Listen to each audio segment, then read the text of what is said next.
नमस्कार दर्शकवृन्द। आज हामी श्रीमान श्रीमती यसो बिहान छलफल गर्दै थियौँ। नेपालको राजनीतिको विषयमा हामीले यसो कुराहरू गर्दै थियौँ। त्यही सन्दर्भमा अब हामीले पनि यसो समाजलाई हाम्रो तर्फबाट छलफल गरेर चाहिँ यसो मनोरञ्जन दिउँ भन्ने हिसाबले चाहिँ हामीले चाहिँ अहिले यो पोडकास्ट सुरु गरेका छौँ। ल बुढी भन, अहिले नेपालमा हुँदै गरेको फागुन 21 को निर्वाचन पश्चात प्रधानमन्त्री को बनेको र किन हेर्न चाहन्छु।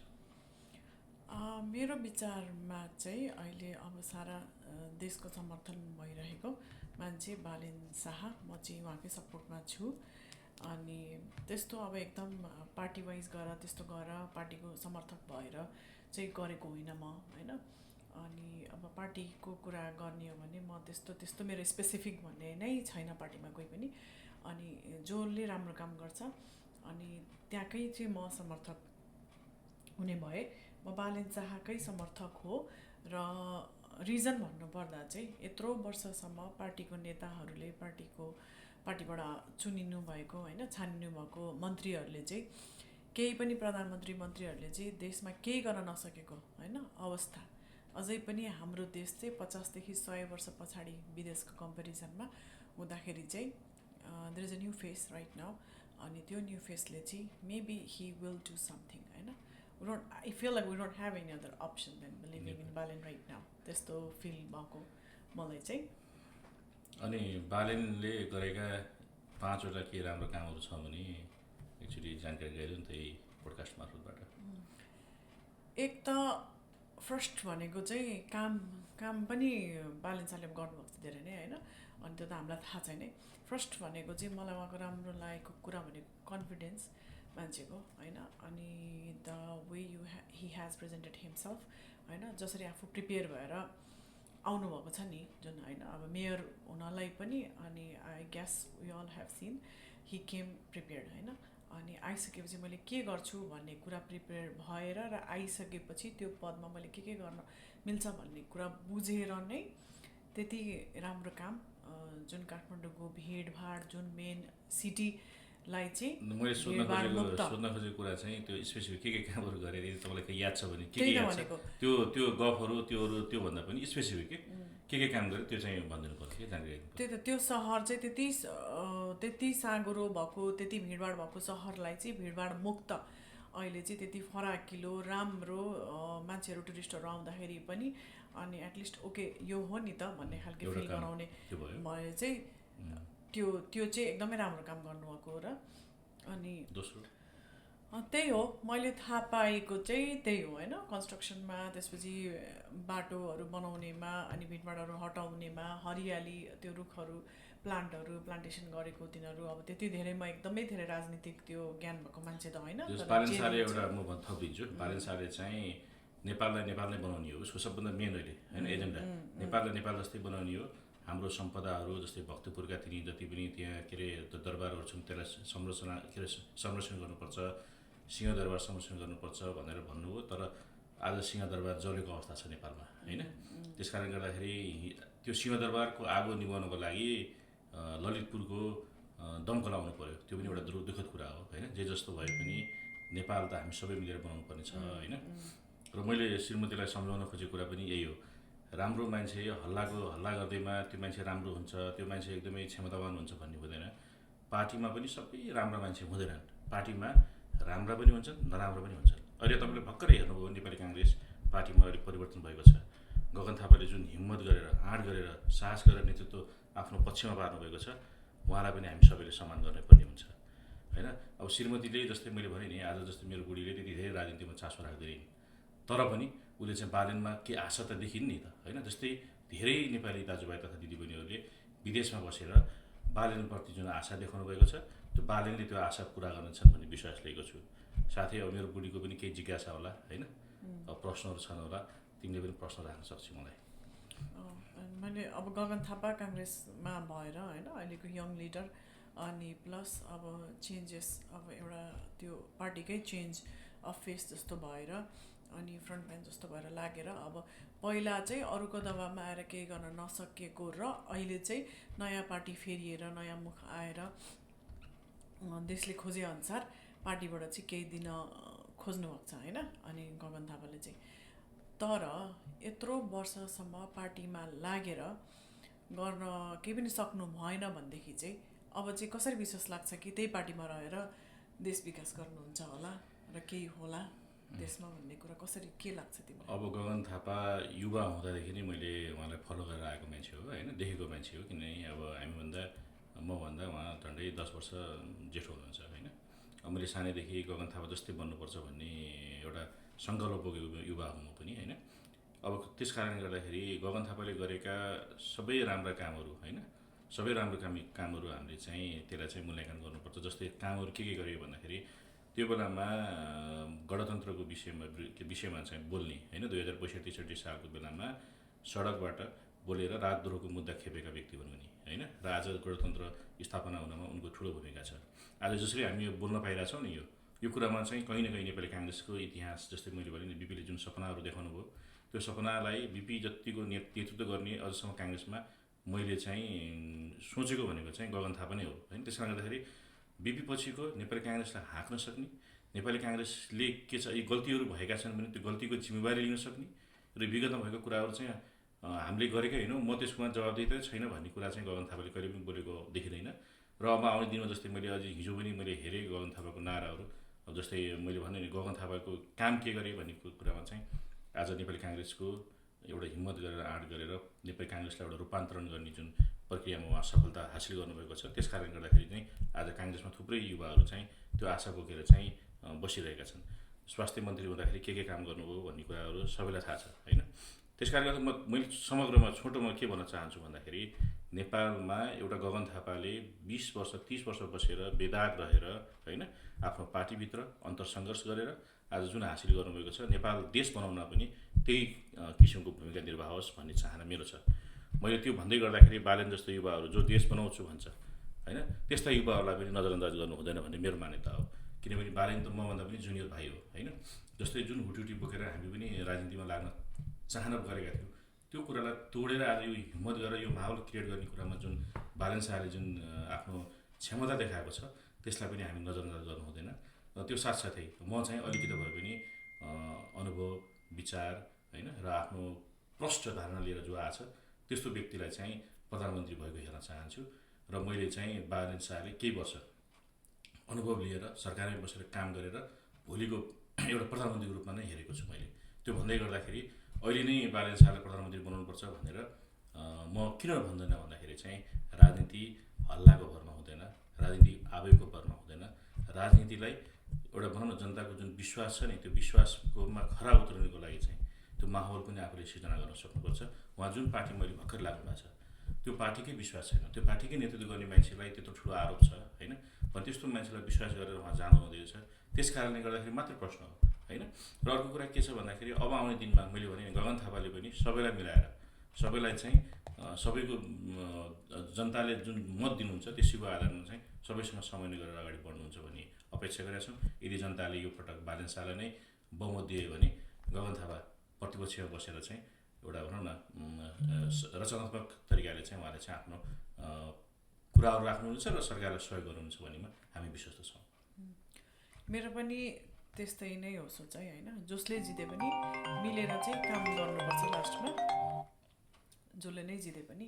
तर मैले भनेको ल एउटा पार्टी ठिक छ होइन, अनि अब काङ्ग्रेस पार्टी जुन बिलिफले होइन, अनि जसलाई चाहिँ फलो गरेर अगाडि बढिराख्नु भएको छ काङ्ग्रेसको मान्छेहरू, त्यसरी नै काङ्ग्रेस पार्टी आफै भन्नाले जन्मदेखि नै रहेको त पार्टी होइन नि त। यो पनि कसैले कोही फलोवर भएर कोही लागेर कोही आफ्नो राम्रो सिद्धान्तहरू निकालेर गरेर देखाएर अरू मान्छे फलोवर बढाएको न हो होइन। त्यसै गरी नै यो नयाँ पार्टीमा हामीले विश्वास गर्न किन नसक्ने, नयाँ पार्टीलाई फ्युचर बनाउन किन नसक्ने। सधैँभरि जिन्दगीभर एउटै पार्टी होइन, नम्बर 1 जेलसम्म एउटा पार्टी छ ल, मान्छे उनीहरू खराब भयो अर्को आयो भनेर अर्कोलाई विश्वास गरेर हिँड्नुपर्छ, त्यो गर्नुपर्छ, पार्टी चाहिँ हुँदै छोड्नु नै भन्ने विश्वास, त्यो खालके हाम्रो चाहिँ मन भावना, त्यो सोच चाहिँ किन हाम्रो नयाँ पार्टीलाई हामीले चान्स किन नदिने। नयाँ पार्टीलाई पनि उसको फ्युचर बनाऊ, उसको कल्चर बनाऊ आफ्नो राम्रो होइन, अनि ल यो पार्टीबाट सुरु होस् देशमा नयाँ कुरा भनेर चाहिँ हामीले एक्सेप्ट किन गर्न नसक्ने गर्न। यस्तो छ अब नयाँ पार्टी पनि अब कुन नयाँ पार्टी अब उज्यालो नेपाल भन्ने कुलमान घिसिङको पार्टीलाई पनि नजरअन्दाज गर्न सकिँदैन। तिम्रो अब अर्को श्रम संस्कृति पार्टी हर्क साम्पाङको पार्टीलाई पनि नजरअन्दाज गर्न सकिँदैन। अब सबैको आफ्नो स्वभाव हुन्छ। अब बालेन्द्र शाहले अब यो के अरे तपाईँको चाहिँ अब जसलाई चाहिँ सहकारी ठगको आरोप लागेको छ, प्रमाणित भएको छैन, मैले त्यो पनि भनेको छैन, जसलाई आरोप लागेको छ उहाँलाई नै किन चुन्नुभयो, किन उज्यालो नेपालमा जानु भएन अथवा अर्को पार्टी किन खोल्न सक्नु भएन भन्ने प्रश्न चाहिँ यो तिर्सिन्छ। किनभने तपाईँ यदि विश्वास तपाईँलाई आफ्नो विचारमा थियो भने तपाईँले त्यो पार्टी एउटा जग बसालेर तपाईँ अगाडि बढ्नु पर्थ्यो। जसरी सुस्मिताले भने बिपीले पार्टी खोल्नुभयो, बिपीको विचार आफ्नो विचारलाई स्थापित गर्नको लागि, देशलाई को आर्थिक उन्नति गर्नको लागि र त्यो बेलाको त्यो समयमा चाहिँ होइन त्यहाँ के अरे राणा शासनहरूको विरुद्धमा लड्नको लागि चाहिँ यो पार्टीहरूले चाहिँ सङ्घर्ष गरेको थियो। त्यस बेलामा चाहिँ विशेष प्रसाद कोइरालाले 2017 सालमा देशको पहिलो जननिर्वाचित प्रधानमन्त्री भइसकेपछि उहाँको जुन रोडम्याप थियो, देशलाई बनाउने कुराहरू थियो, त्यही रोडम्यापको आधारमा पछि राजा महेन्द्रले देशको विकास गर्नुभएको छ। आज केपी ओलीले भन्दै हुनुहुन्छ त्यो सुरुङ मार्ग मैले बनाएँ, त्यो सुरुङ मार्गको होइन त्यो बनाउने भन्ने कुराको चाहिँ त्यो कुरालाई चाहिँ ल्याउने चाहिँ हाम्रो त्यो बेलाको जननायक बिपी कोइरालाले हो। त्यस्ता कुराहरू चाहिँ उहाँले अब आफूले चाहे अनुसारको सरकार चलाउन सक्नु भएन। र कृष्णप्रसाद भट्टराई आइसकेपछि 2056 सालमा उहाँले चाहिँ प्रधानमन्त्री भएर तपाईँको चाहिँ मूलपानी खानेपानीको जुन ल्याउनुभयो, ठुला तपाईँको हाइड्रोका थुप्रै कुराहरू बनेका छन्। तर पनि अब त्यही त हो नि, अब किशनजी पछि चाहिँ त्यति धेरै देशको लागि गर्ने भनौँ न त्यो समय पनि सायद नभएर होला, माओवादी द्वन्द्वकाल भयो, फेरि 62-63 आन्दोलन भयो। त्यसपछि 2072 सालमा सुशील कोइरालाकै नेतृत्वमा संविधान नेपालमा जारी गरियो। त्यसपछि अब आएर अहिले रूपान्तरणहरू, बोल्न पाउने अधिकारहरू, यसैको लागि चाहिँ हिजो जेएनजीको आन्दोलन भयो। र त्यो जेएनजीको आन्दोलनलाई मैले भने नि जुन तरिकाले चाहिँ सरकारले जुन तरिकाले निर्ममतापूर्वक त्यो बच्चाहरूको चाहिँ हत्या गर्यो, त्यो गरिसकेपछि त्यस्तो सरकार चाहिँदैन भनेर आवाज उठाउने क्यानाडाबाट हामी पनि हौँ होइन। त्यस कारणले गर्दाखेरि चाहिँ त्यो भन्दै गर्दाखेरि त्यो आन्दोलन जसले सुरुवात गर्यो, त्यो आन्दोलनलाई जसले चाहिँ उत्तेजनामा परिणत गर्यो, उनीहरू पनि त्यो कुराको चाहिँ कम दोषी हुन्छन् भनेर म भन्न चाहँदैन। तसर्थ म के चाहन्छु भन्दाखेरि चाहिँ नेपाल बनेको हेर्न चाहन्छौँ हामी। नेपाल देश बन्नको लागि राम्रा मान्छेहरू जति पनि छन्, चाहिँ जुनसुकै पार्टीका हुन्, जसले चाहिँ तपाईँलाई विश्वास दिलाउन सक्छ, म भोलि गएर सदनमा गएर तपाईँहरूको कुराहरू स्पष्ट राख्न सक्छु, देश निर्माण गर्नमा मेरो भूमिका रहन्छ भन्ने स्पष्ट पार्न सक्ने उम्मेदवारहरूलाई नै तपाईँहरूले आफ्नो क्षेत्रबाट आफ्नो ठाउँबाट मतदान गरेर पठाइदिनु भयो भने एटलिस्ट तपाईँको पक्षमा र देशको पक्षमा उसले सदनमा गएर बोल्नेछ। पार्टीभन्दा माथि उठेर देशको लागि काम गर्नेछ भन्ने विश्वास लिएर भोलिको दिनमा एउटा पार्टीले व्हिप जारी गरेर राम्रो कामहरूमा होइन लाई नजरअन्दाज कुनै पनि सरकारका कुनै पनि पार्टीका संसदले नगरून् भन्ने हाम्रो चाहना छ। हाम्रो चाहना के छ भने भोलिको दिनमा संसदमा गएर प्रधानमन्त्रीको रूपमा गगन थापाले राम्रो काम गर्दै गर्दाखेरि अन्य संसदहरूले पनि त्यसलाई समर्थन गरून् होइन। त्यस्तै अब बालेन्द्र शाह भोलि प्रधानमन्त्री भएर बालेन्द्र शाहले के राम्रो काम देशको लागि, देश निर्माणको लागि राम्रो काम गर्दैछ भने अन्य संसदहरूले, अन्य पार्टीका संसदहरूले पनि उसलाई समर्थन गरून् भन्न म चाहन्छु। तिम्रो के छ अरू? तिम्रो कुरा पनि मैले एकदम एग्री गरेँ होइन। तर अब मलाई फाइनलमा हुन्छ नि अब के लाग्छ भने मेरो आफ्नो विचार चाहिँ त्यो सक्सेसफुल क्यान्डिडेट हुन्छ जब चाहिँ रिजल्ट आउँछ अनि जसले जिते पनि जितेर आफूले प्रमिस गरेको पुरा गर्नु त छँदैछ होइन। सबैले जसले जित्छ अब सायद अब आफूले प्रमिस गरेको कुरा गर्नुमा लाग्छ, किनभनेदेखि एकदमै धेरै नै भइसकेको छ नेपालमा यो सबै उहरू होइन, करप्सनहरूले गर्दाखेरि बालबच्चा मर्नु यो गर्नु भनेको त सबैले त आत्मज्ञान हामीले गरेकै छौँ। जसले जित्छ उसले आफ्नो प्रमिस पुरा गर्छ, जसले जित्दैन अर्को सरकारसँग मिलेर काम गर्नु भनेको चाहिँ त्यो चाहिँ राम्रो क्यान्डिडेट हो फाइनली होइन। लास्टमा आएर जसले जिते पनि, बालनले जिते, गगन थापाले गरेर सहकार्य गरेर मिलेर उनीहरूले गर्नुपर्ने भयो काम होइन। अनि गगन थापाले जिते, बालनले किनभनेदेखि both of them are young people होइन। अनि they still have the time, अनि there is always next time, 5 years पछि नेक्स्ट टाइम छँदैछ। अनि वी क्यान कम्पेयर मोर, दुवैजनाले काम गरिसकेपछि I think we can compare more. त्यसपछि चाहिँ अझै राम्रो चुनाव हुन्छ होला त्यसपछि होइन, अझै राम्रो फेयर हुन्छ होला, किनभने वी क्यान सी होइन how much they have work for all those 5 years। त्यही भन्न चाहन्छु। एट लास्ट फाइनल भनेको चाहिँ अनि whoever wins I hope both of them will work together to make our vote country for the better. nation. अब मैले त्यही त अब जोड्न खोजेको जस्तै विदेशमा बस्ने नेपालीहरूका पनि आफ्ना मुद्दा छन्, नेपालमा बस्ने त्यो गरिब किसानहरूका मुद्दा छन् होइन। अब जस्तै अब भनौँ न सुदूरपश्चिमका कुना काप्चामा बस्ने नेपालीहरूका समस्याहरू छन्, त्यो समस्याहरू चाहिँ सुनिनु पऱ्यो कि चाहे जोसुकै प्रधानमन्त्री बने पनि त्यो समस्याहरूलाई चाहिँ नजरअन्दाज नगर्दै प्रतिपक्ष हुनु पऱ्यो कि। जब प्रतिपक्ष सशक्त हुन्छ, जब सरकार सशक्त हुन्छ, तब बल्ल देश बन्छ कि। त्यस कारणले गर्दाखेरि जहाँ पनि तपाईँको क्वेसन प्रश्न गर्न सक्ने क्षमता, प्रश्न राख्न सक्ने जनता हुनु पऱ्यो कि। नेपाली जनता पनि अब मलाई लाग्छ तपाईँको राइटहरू के हो होइन, तपाईँहरूले देशले तपाईँहरूको लागि के गर्न सक्छ, त्यो कुराहरूमा पनि देशले गर्न सक्ने कुराहरूमा बढी जोड दिनु पऱ्यो। हामी नेपालीहरू प्रायः म बन्ने कि नबन्ने भन्ने कुराहरूमा चाहिँ हामी अल्मलिरहेको हुन्छौँ कि। यदि तपाईँ आफू बन्ने साटो देश बन्नुपर्छ भन्ने मान्यता राख्नु थाल्नुहुन्छ नि, तब बल्ल देश बन्छ। यो कुरा चाहिँ सबै संसदका उम्मेदवारहरूलाई म यहीँबाट जानकारी गराउन चाहन्छु। र म साथै के भन्न चाहन्छु भन्दाखेरि चाहिँ नेपाल हामी सबैले बनेको हेर्न चाहन्छु। म फेरि पनि भनिरहेको छु, हाम्रा मुद्दाहरू छन्, विदेशमा बस्ने नेपालीहरूको समस्या छन् होइन, हामी नेपाल किन छोडेर आएको हो होइन, त्यो कुराहरू चाहिँ मैले भने नि तपाईँहरूले बुझ्न जरुरी छ क्या। विदेशमा बसेकोलाई गाली गर्ने, नेपालमा बसेकोलाई के बोल्यो भनेर प्रश्न गर्यो भनेर गाली गर्ने, यो कुराहरू चाहिँ हामी सबैले त्याग्नु जरुरी छ होइन। हामी सबै नेपालीहरू एक ठाउँमा उभिएपछि मात्र देश बन्ने हो होइन। त्यही हो, अब हिजोको के अरे पुराना जति पनि विचार राख्ने नेताहरू हुनुहुन्छ, उहाँहरूले चाहिँ जनताको इच्छा अनुसार कहिले पनि काम गरेको देखिएन होइन। प्रष्ट हो, यो कुरामा त हामी सबै क्लियर छौँ।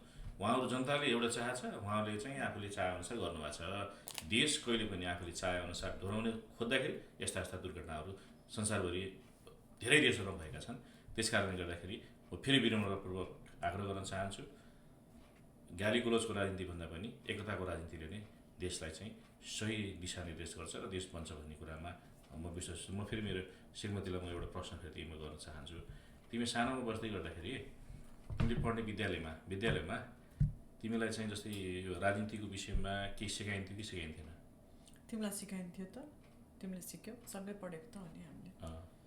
यसो छ, मैले भने नि राजनीतिको विषय चाहिँ अब जस्तै क्लास 8-9मा हामीले पढ्नु पर्थ्यो, तर मलाई लाग्छ नेपाली जनताहरू युवाहरू जति पनि छन् नि, यो देश बनाउने कुरामा चाहिँ त्यो बच्चाहरूको भोलि गएर भोलि भविष्यका कर्णधारहरू भनिसकेपछि उनीहरूलाई अलिकति जसलाई इन्ट्रेस्ट छ, सबैलाई इन्ट्रेस्ट नहुन सक्छ, जसलाई इन्ट्रेस्ट छ तिनीहरूलाई चाहिँ विशेष राजनीतिक क्लासहरू चाहिँ हामीले चाहिँ सञ्चालन गर्नुपर्ने हुन्छ, उनीहरूलाई बुझाउनु पर्ने हुन्छ होइन। देश भनेको के हो र देशलाई कसरी बनाउने भन्ने कुरा हुन्छ।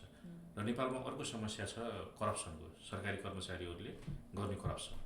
यो करप्सन पनि भनौँ न यसको पनि के अरे एकदमै जगडिएको समस्या छ कि यो समस्या चाहिँ तपाईँको जस्तै नेपालमा हेर्ने हो भने बोर्डरतिर हेर्ने हो भने बोर्डर सेक्युरिटीले तपाईँको त्यहाँ त्यो करप्सन गरेर आउँछ। सामान तपाईँको चाहिँ ल्याउने कुरामा जस्तै सामानहरू जति पनि छन् त्यहाँबाट ल्याउँदै गर्दाखेरि त्यहाँ चाहिँ अब घुस खाएर सामान जति पनि पठाइदिने, कर छली गर्ने, त्यस्ता कामहरू बोर्डरमा भएको छ। एयरपोर्टमा भएको मैले सुनेको छु। त्यस्तै कुराहरू हामी सामान्य मालपोतमा जाँदाखेरि त्यस्ता समस्याहरू छन्। एउटा विदेश आउँदै गर्दैको नेपालीले एउटा गएर डकुमेन्ट बनाउँदाखेरि पनि त्यस्ता कुराहरू हुन्छन् होइन। त्यस कारणले गर्दाखेरि चाहिँ अब हामीले चाहिँ अब आउने दिनमा चाहिँ होइन यस्ता कुराहरू पनि नहोस् होइन, सरकारले यो तर्फ पनि अलिकति ध्यान दियोस्। र हामी सबैले चाहिँ let's vote for the deserving candidate होइन। अब हामीले यहाँबाट गर्न नसके पनि अल नेपालीज सबै त्यहाँबाट चाहिँ let's vote for the deserving candidates होइन। जो तपाईँले सोच्नुहुन्छ त्यही नै डिजर्भिङ क्यान्डिडेट्स हो, कसैको दबाबमा आउनु पर्दैन, के आउनु पर्दैन। तर भोट गर्नुभन्दा अगाडि एकचोटि त्यो बालबालिकालाई चाहिँ सम्झिनुपर्छ जसले आफ्नो ज्यान गुमाएको छ देशको लागि। त्यो चाहिँ हामीले बिर्सिनुहुन्न, त्यो एकदमै कालो हिस्ट्री हो त्यो भनेको होइन। त्यो कुरालाई चाहिँ एकदम सबैले नजरअन्दाज गर्नुपर्छ। त्यो भन्दैमा गगन थापा अनि Balen Shah both of them are deserving candidate होइन, द्याट्स व्हाट आई थिङ्क। अनि लेट्स नट फर्गेट त्यसपछिको बाहेक अरू अनि अब जुन केपी शर्मा ओली, केपी ओली होइन, त्यहाँहरूलाई भोट गर्नुभन्दा अगाडि चाहिँ let's think before we do that होइन। हामीलाई थाहा छ गगन थापाको डिरेक्टली यसमा हात छैन भन्ने कुरो त वी अल नो होइन। तर केपी शर्मा ओली होइन, हि ह्याज होइन, उसको छ नि त। त्यही भएर एटलिस्ट डिजर्भिङ क्यान्डिडेट चाहिँ हामीले बुझ्नुपर्छ कि उनीहरूको पछाडिको कुराहरू चाहिँ बुझ्नुपर्छ। Let's not repeat our bad history, let's vote for the deserving candidate भन्दै आज मेरो बुढीले पनि धेरै राम्रो कुराहरू राखिन् होइन। अब मेन कुरा चाहिँ के छ भन्दाखेरि सबै नागरिकहरू सचेत रहनुपर्छ। सबैले आफ्नो तर्फबाट आफूले जे फिल गर्छ कसैको दबाब नपरिकन आफ्नो कुराहरू चाहिँ व्यक्त गर्न पाउने अधिकार नेपाली काङ्ग्रेसले नै सुनिश्चित गरेको हो। त्यस कारणले गर्दाखेरि यो कुरालाई पनि नबिर्सिँदै गगन बालेन दुवैलाई शुभकामना दिँदै आज हाम्रो यो पोडकास्टको पहिलो भाग यहीँ अन्त्य गर्छौँ। धन्यवाद।